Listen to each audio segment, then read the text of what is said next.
देश के विकास के लिए तो मोदी जी की बहुत जरूरत है। एक बार मोदी जी वापस आने चाहिए। हम तो मोदी जी के साथ ही जाना चाहेंगे। यूं तो ग्वालियर तानसेन की नगरी के नाम से मशहूर है, लेकिन इन दिनों लोकसभा चुनाव के मद्देनजर ग्वालियर में सियासी तान छिड़ी हुई है।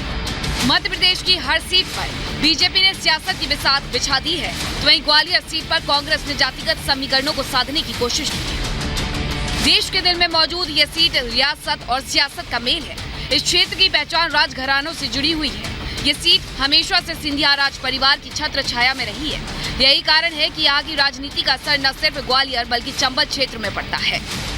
ग्वालियर और चंबल संभाग एक दूसरे से सटे हैं। इस सीट पर हमेशा या तो सिंधिया राज परिवार के सदस्य चुनाव लड़े या उनके समर्थक, और जीत भी उन्हीं को मिली। लेकिन इस बार सियासी समीकरण कुछ बदल से गए हैं, क्योंकि बीजेपी और कांग्रेस ने ऐसे प्रत्याशियों पर दाव लगाया है जिन्होंने हाल ही में हुए विधानसभा चुनाव में हार का सामना किया है।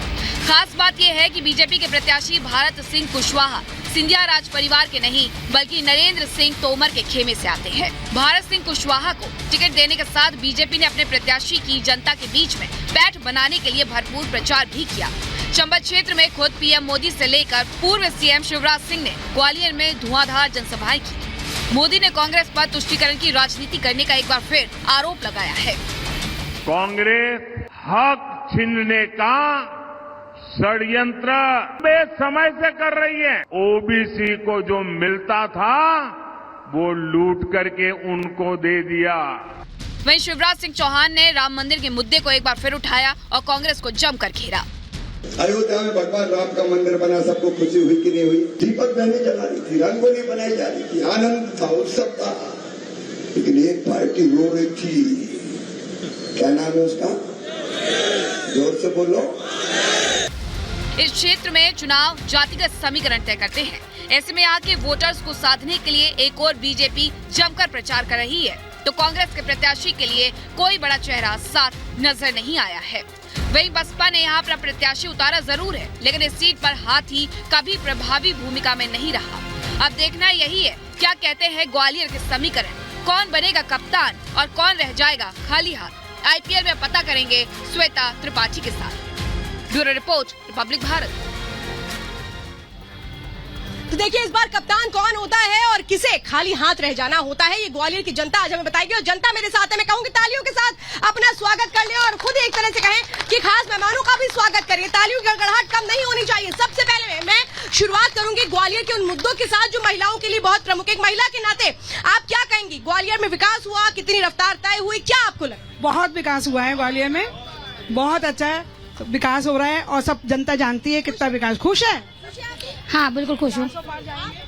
इस बार ग्वालियर में जो मुद्दे हैं महिलाओं के सम्मान के लिए और उसके लिए ग्वालियर में बहुत विकास हुआ है। ग्वालियर में नहीं पूरे देश में मोदी जी ने विकास किया है। विकास की जो लहर है वो भाजपा की लहर है, कांग्रेस वालियों को दिख रहा है। आप तो युवा है।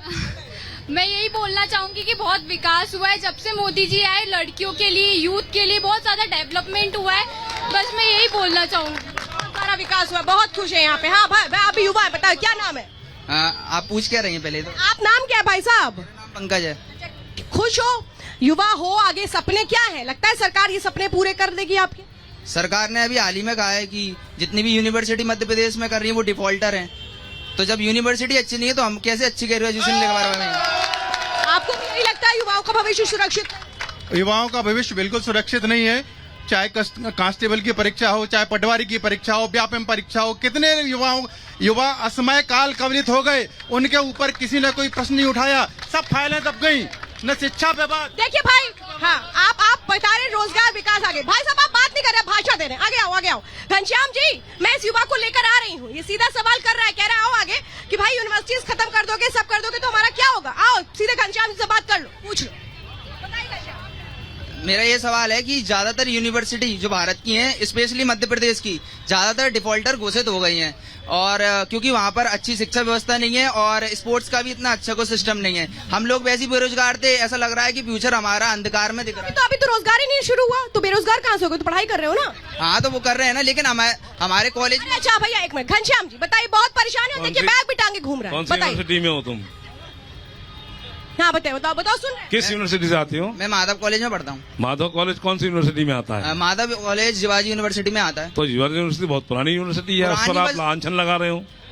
मैंने नहीं लगाया, गवर्नमेंट ने लगाया है। जितनी मैं जितनी झूठ नहीं बोल रहा। जितनी आपकी उम्र नहीं होगी, मैं मेरे पिताजी न जाने कितनी पीढ़ियां वहां से पढ़ी हैं, और हिंदुस्तान भर में नहीं तो विश्व भर में जिबाजी यूनिवर्सिटी के हमारे छात्र छात्राओं ने न केवल ग्वालियर का नाम रोशन किया, पूरे भारत का नाम रोशन किया है। और मैं निवेदन करना चाहता हूँ, ये जो भैया सुनो, भाई साहब मैं कहूंगी हूटिंग ना करें। देखिए, यहाँ पे सवाल का जवाब तो ले रही हूँ ना, सुनिए आप। देखिए मैं निवेदन करना चाहता हूँ, जब आपका बारी आए तो आप बोलें। अपनी बारी बात पूरी हाँ, करें। क्या है असल में, कांग्रेस की सरकार है नहीं केंद्र में, हाँ। इस देश को, सुनना मैं गलत कहूं तो आप सुनिए टोकना, सुनिए आपके पास आऊंगी इस फिर। देश को आजाद होने के बाद में हिंदुस्तान में अगर सरकारें किसी की रही तो केंद्र में कांग्रेस की सरकारें रही, हाँ। और प्रदेश में भी लंबे समय तक कांग्रेस की सरकारें रही। किसने हाथ रोके थे आपके, किसने मना किया था सुरेश राजी कि आप जवाब देश दीजिए। का, प्रदेश का परिवर्तन मत करो, देश का घनश्याम जी, और सुरेश राजी प्रदेश जी से का 10 सेकंड में बात पूरी विकास करें, मत फिर मैं करो। जवाब लूंगी सुरेश किसने राजी जी आपके हाथ रोके थे? आपको चाहिए था, सुनो, कि आप विकास करें, अच्छा। और केवल विकास का नारा लगाकर, विकास नहीं केवल हुआ। विकास ठीक का है, ढोंग का जरा नारा जवाब लगाकर बताइए, जवाब दीजिए वोट जरा लेने का सुरेश काम राजी जी। किया, अरे रुकिए और घनश्याम जनता जी, समझती है, घनश्याम और जी इसलिए जनता आपको बीच में विदा कर रैली दिया नहीं है जनता ये। ने। घनश्याम जी रुक जाइए, बताइए, कुछ नहीं किया आप लोगों ने, खाली हाथ कर दिया देश को। देखिए मैम, सबसे पहला हमारा जो आपका प्रश्न है उसका जवाब तो घनश्याम परोनिया जी ने दे दिया।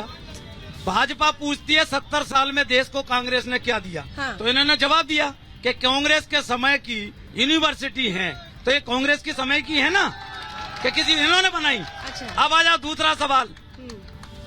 मेरा ये निवेदन है, बाकी चीजें तो बाद में है। हाँ। आज जो जनता जनार्दन खड़ी है, जो मतदान करने जाती है, मतदान कहाँ करेगी? ये कांग्रेस के समय के स्कूल हैं जब मतदान ये केंद्र तो बन अजीब रहे ही बात है। हैं, ये मतदान तो केंद्र बूथ बन रहे हैं। पोलिंग बूथ बन गए, आप कह रहे हैं अगर कि कांग्रेस के समय अगर के स्कूल है, कांग्रेस ये ने तो कुछ अजब नहीं बात किया है। होता ये अजब बात तो है, ये ये मतदान बताइए, करने को कांग्रेस जगह के इनके पास कांग्रेस नहीं के होती। नेता हैं, ये कह रहे हैं कांग्रेस ने स्कूल किया में है, शिक्षा होती है ना, ये कांग्रेस मतदान तो की 5 देन साल में है। एक बार होता है। मैंने क्या कहा बात ना, है? ये कांग्रेस की कांग्रेस देन के है। जो नेता हैं, इनका जो डीएनए जो भारतीय जनता पार्टी का ही रहा है, और इन्हें सब मालूम है कि ग्वालियर में भारतीय जनता पार्टी ने कितना काम किया है। यहाँ की पृष्ठभूमि भारतीय जनता काम पार्टी हुआ है, काम हुआ है। बिल्कुल काम हुआ है, बहुत काम हुआ है, इतना काम हुआ है जो 70 साल में नहीं हुआ। आपका सवाल किससे? आपका सवाल मेरा सुरेश राजी जी से है कि 70 साल में आपने हमें जम्मू कश्मीर में 2 निशान 2 संविधान, और देश आजाद होने के बाद में आपने 70 साल में आपका ग्वालियर का क्या मुद्दा है वो पूछिए ना सुरेश जी। ग्वालियर शहर में डबरा में विकास क्यों नहीं हुआ? 10 साल से ये विधायक है, ये बताएं। सुरेश जी जवाब दीजिए, जवाब दीजिए। आप थोड़ा सा ये, चूंकि ये लोकसभा का चुनाव है, विधानसभा का चुनाव नहीं है, ये लोकसभा का चुनाव है, विधानसभा का चुनाव नहीं। मैं कहूंगी वो उन मुद्दों को आ जाओ मैं जवाब दे रहा हूँ ना। हमारा एक साथ सवाल की जवाब। हमारा सुरेश राजी जी से ये निवेदन करके क्वेश्चन है कि इंडी गठबंधन की जितनी सरकारें हैं, जितनी राज्य सरकारें हैं, इन लोगों ने अभी एक नया फंडा शुरू किया है कि ओबीसी का जितना भी आरक्षण है ये छीन करके मुसलमानों को दे रहे हैं। ऐसा क्यों कर रहे हैं? ये अधिकार ग्वालियर के मुद्दे पर